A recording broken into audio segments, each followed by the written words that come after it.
Hello mga ka-beautiful Gina, and this is our ulam for today, dinakdakan. Ito nga rin po yung ulam namin nung isang araw pero ni-request kong muli na bilhin ito ni Sandro. Sadya nga naman po hindi ko makalimutan yung lasa mga ka-beautiful Ginang. Kung kayo po ay taga rito sa amin, sa may gawing batuhan po ito na bilhin ni Sandro. At 70 pesos po ang per order nito. Tara na po, let's eat mga ka-beautiful Ginang. Masarap na rin po itong patakan ng kalamansi at inyo po itong haluin. Nahalo. Kala ko haluin ko.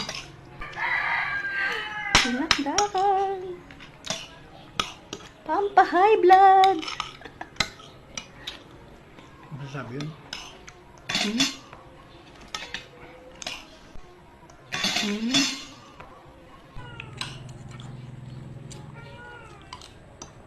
Sarap naman ito. Magkano ba order nito?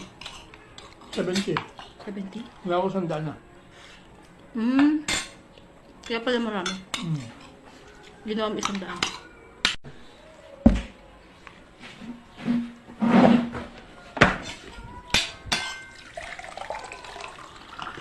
And this is my daily vlog for the day with Sandro. Thank you for watching mga ka-beautiful Ginang. Ayan, at magdi-deliver na siya na muli ng sampalok at susundin na rin ng aming mga anak galing sa eskwelahan.